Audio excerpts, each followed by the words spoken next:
माननीय अखिलेश यादव जी जो सपना देख रहे हैं ना, अब वह सपने में ही जिए। और अभी फिलहाल तो उनको विपक्ष में 25 साल और बैठना है। 25 साल बड़ी बात बोल रहे हैं आप। मैं बिल्कुल सही बोल रहा हूँ। आज अगर वो विपक्ष में बैठने के लायक हुए हैं तो सुहेलदेव भारतीय समाज पार्टी की देन है कि जो विपक्ष में बैठे हुए हैं, अन्यथा वो विपक्ष में भी बैठने के लायक नहीं थे। सर, जब तक इस देश में जातवाद गणना नहीं होगी तब तक इस देश में लोगों का हक अधिकार नहीं मिलेगा पूर्ण रूप से, इतना जान लीजिए। मुलायम सिंह यादव जब थे तभी भी पूर्ण बहुमत में उनकी सरकार थी उत्तर प्रदेश में, और उन्होंने केंद्र सरकार में भी मंत्री रह चुके हैं, रक्षा मंत्री, जबकि केंद्र सरकार में जो कांग्रेस की सरकार थी उसके साथ में गठबंधन में भी रहे हुए हैं। 4 बार इस देश में उन्होंने, उत्तर प्रदेश में उन्होंने अपनी सरकार बनाई।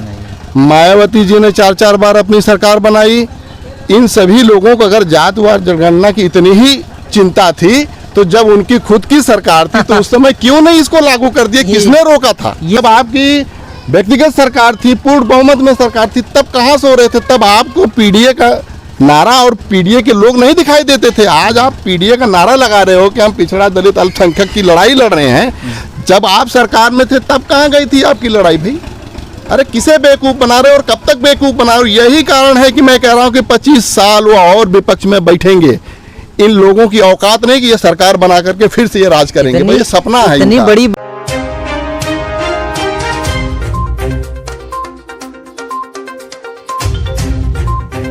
नमस्कार, बहुत बहुत स्वागत है द आर्टिकल न्यूज बुलंद आवाज और साथ ही साथ राजभर एक्सप्रेस।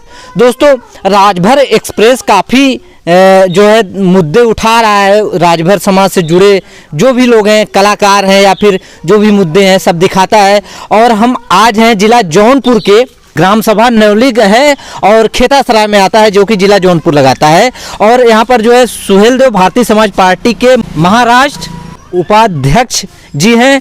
आइए जानते हैं इनसे, इनकी पार्टी जो सुहेलदेव भारतीय समाज पार्टी, कुछ पार्टी की नीतियों के बारे में जाना जाएगा और आगामी चुनाव के बारे में जाना जाएगा। बहुत बहुत स्वागत है द आर्टिकल न्यूज और राजभर एक्सप्रेस में। धन्यवाद आप सबसे पहले अपना परिचय दे दीजिए। मैं राजेश राजभर, उपाध्यक्ष महाराष्ट्र।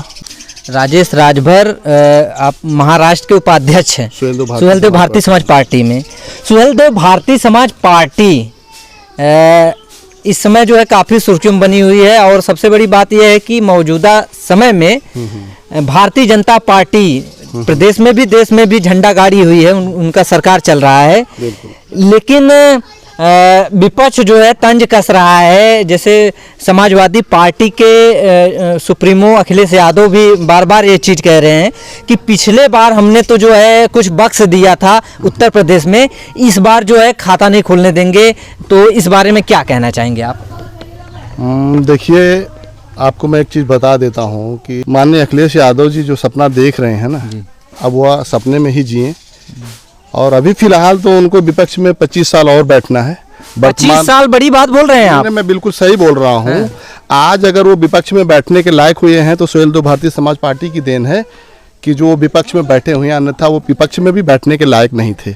हमने उनको 25 से 125 तक पहुंचाने में सबसे बड़ा योगदान अगर किसी का रहा है तो सुहेलदेव भारतीय समाज पार्टी का रहा है।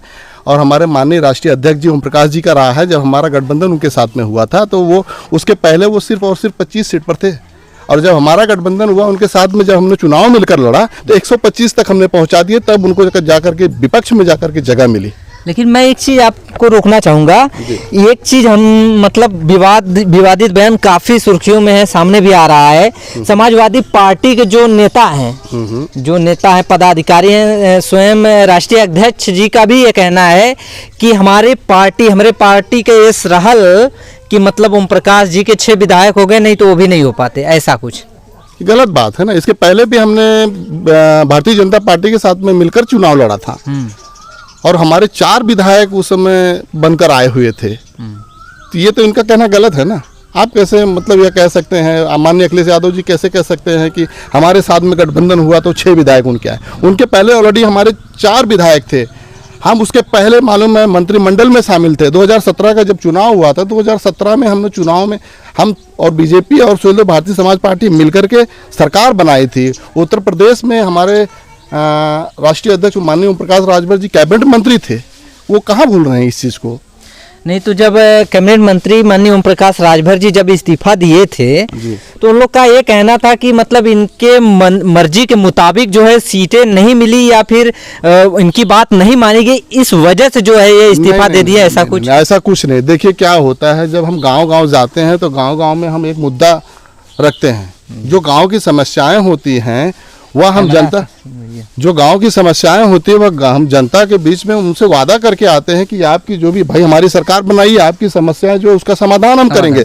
सरकार में जाते ही हमने उस चीज़ के ऊपर हमने मतलब जब पहल शुरू की तो कई ऐसे मुद्दे थे कि जिस पर बीजेपी सरकार जो थी उस समय, हम जिस सरकार में थे, बीजेपी हमको अनदेखा कर रही थी, इग्नोर कर रही थी उस चीज पर। क्योंकि देखिए जनता के बीच में हम जाने वाले हैं, जमीनी स्तर पर हम लोग काम करने वाले लोग हैं। जब जनता के बीच में जाते तो जनता हमसे सवाल करती है कि सर आप लोगों ने ये चीज का वादा करके गए थे, यह चीज कब होगा?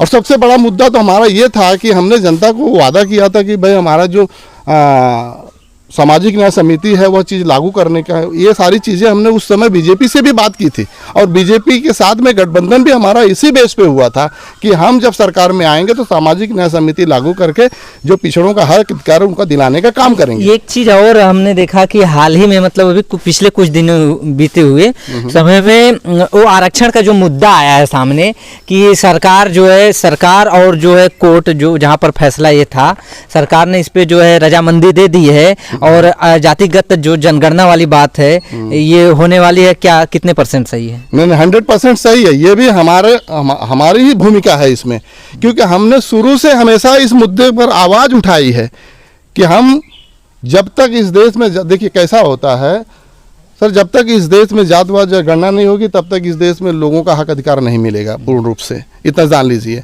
तो इसी आधार को हमने हमेशा इसी चीज़ को हमने बार बार उठाया है।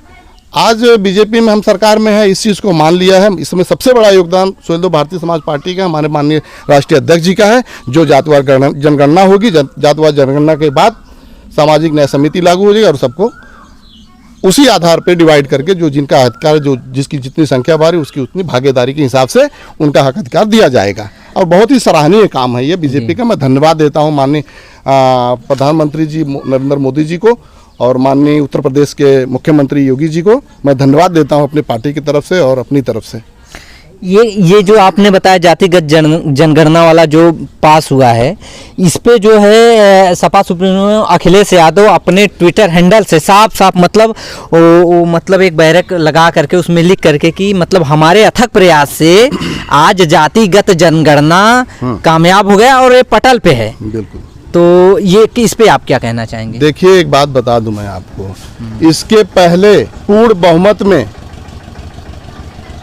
मुलायम सिंह यादव जब थे तभी भी पूर्ण बहुमत में उनकी सरकार थी उत्तर प्रदेश में और उन्होंने केंद्र सरकार में भी मंत्री रह चुके हैं, रक्षा मंत्री, जबकि केंद्र सरकार में जो कांग्रेस की सरकार थी उसके साथ में गठबंधन में भी रहे हुए हैं। 4 बार इस देश में उन्होंने, उत्तर प्रदेश में उन्होंने अपनी सरकार बनाई। मायावती जी ने 4 बार अपनी सरकार बनाई। इन सभी लोगों को अगर जातवाद जनगणना की इतनी ही चिंता थी तो जब उनकी खुद की सरकार थी तो उस समय क्यों नहीं इसको लागू कर दिया? किसने रोका था? ये तो बनता है, ये बात आपने बनता नहीं, ये हकीकत है, ये सच्चाई है कि जब आपकी व्यक्तिगत सरकार थी, पूर्ण बहुमत में सरकार थी, तब कहाँ सो रहे थे? तब आपको पीडीए का नारा और पीडीए के लोग नहीं दिखाई देते थे। आज आप पीडीए का नारा लगा रहे हो कि हम पिछड़ा दलित अल्पसंख्यक की लड़ाई लड़ रहे हैं। जब आप सरकार में थे तब कहाँ गई थी आपकी लड़ाई भाई? अरे किसे बेवकूफ़ बना रहे हो और कब तक बेवकूफ़ बना रहे हो? यही कारण है कि मैं कह रहा हूँ कि 25 साल वो और विपक्ष में बैठेंगे। इन लोगों की औकात नहीं कि ये सरकार बना करके फिर से ये राज करेंगे। भाई ये सपना है। इतनी बड़ी बात बोल रहे हैं, कितने लोग सदमे में हो जाएंगे। देखिए सर, हम जो बोलते हैं खुलेआम बोलते हैं, हम जो बोलते हैं खुलेआम बोलते हैं और चैलेंज करके बोलते हैं। अब इनकी औकात नहीं कि ये दोबारा सरकार बना ले 25 साल तक। अब देखते रहिए 25 साल। अब मैं आपको बता दूं, आज बीजेपी की सरकार गली गली मोहल्ले में आज जो रोड कंस्ट्रक्शंस का काम किया है। अरे तो वो तो अखिलेश यादव कहते हैं कि हमारे सरकार में वो काम हुआ, आप कैसे कह रहे हैं? अरे भाई एक बात बताइए अखिलेश यादव, मैं आपसे जानना चाहता हूं कि बताइए एक भी किसी व्यक्ति का नाम बता दीजिए कि जिनको सरकारी कॉलोनी मिली हो अखिलेश यादव के शासनकाल वो में। साहब बोलते मुझसे हैं कि पूछिए, मैं योजना जितनी भी बनी हमने बनाई हमारी सरकार। आप मुझसे सवाल कर रहे हैं, मैं आपसे कर रहा हूं अखिलेश यादव जी के शासनकाल में एक भी व्यक्ति का नाम बता दीजिए जिसको कॉलोनी मिली। मुझसे पूछिए, मैं यहीं पे 50 आदमी का नाम बता दूं अपने गाँव में।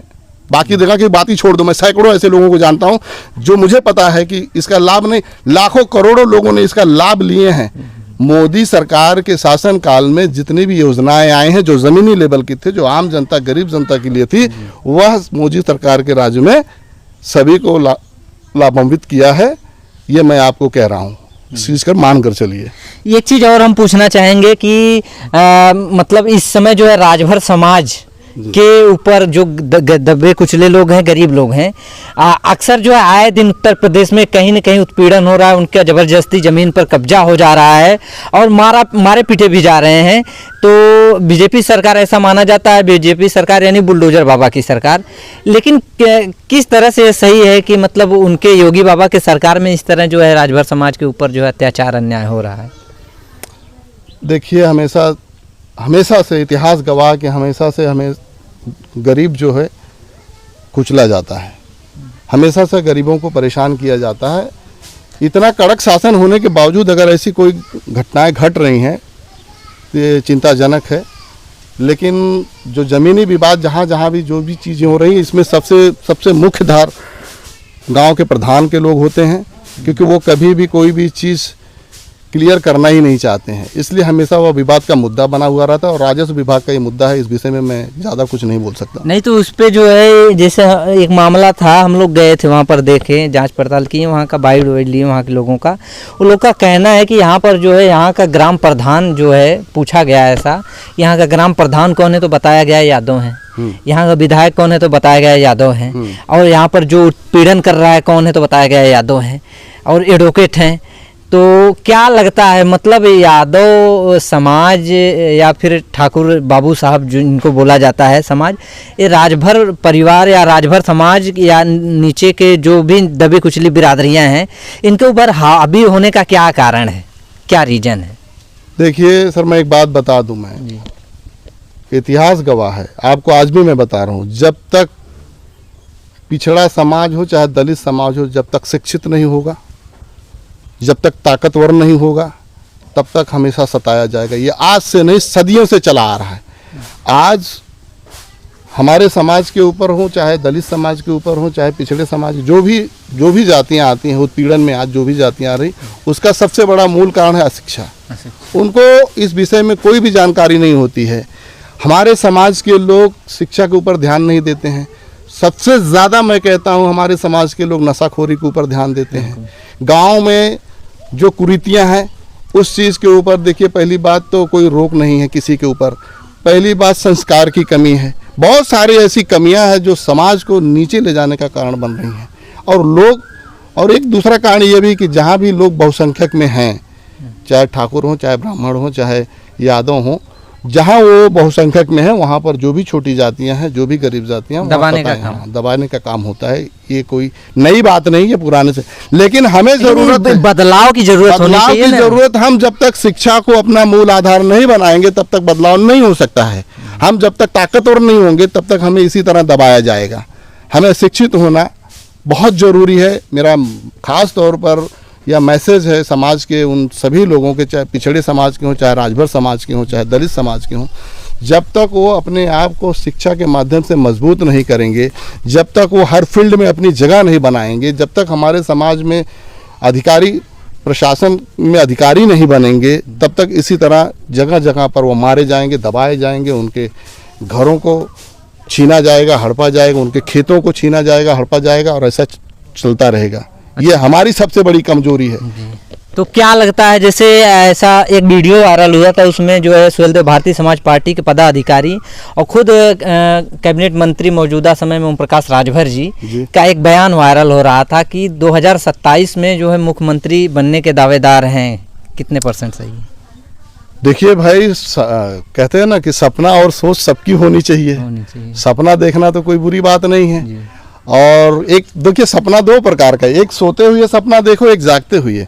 और जो व्यक्ति जागते हुए सपना देखता है वह एक दिन जरूर उस मुकाम तक पहुंचता है जो जागते हुए सपना देखता है। और सुहेल देव आप सहमत में है इस मैं बात? सहमत में हूँ। सुहेल देव भारतीय समाज पार्टी जागते हुए सपना देखते हैं। माननीय ओम प्रकाश राजभर भी जागते हुए सपना देखते हैं और लोगों को दिखाते भी हैं कि हमें जागते हुए सपना देखना है तो हमें इस आधार पे काम करना होगा। आज नहीं तो कल हम जरूर कामयाब होंगे। तो हमारी भी तो भाई इच्छा है कि माननीय हमारे राष्ट्रीय अध्यक्ष जी मुख्यमंत्री बने उत्तर प्रदेश के। तो दोस्तों ये हमारे साथ थे जो है राजेश राजभर जी, महाराष्ट्र उपाध्यक्ष सुहेलदेव भारतीय समाज पार्टी से, और जो है जिनसे राजनीतिक मुद्दा पे सवाल जवाब हुआ। काफ़ी बेबाकी से इन्होंने अपनी राय रखी। और आप क्या समझते हैं अपनी राय कमेंट बॉक्स में जरूर दें। इसी तरह की न्यूज़ आप लोग को इस चैनल पे मिलते रहेंगे। तब तक के लिए इजाज़त चाहेंगे। जय हिंद, जय भारत। अगर आप चैनल पे नए हो तो चैनल को सब्सक्राइब करना ना भूले। वीडियो को ज़्यादा से ज़्यादा शेयर कीजिए।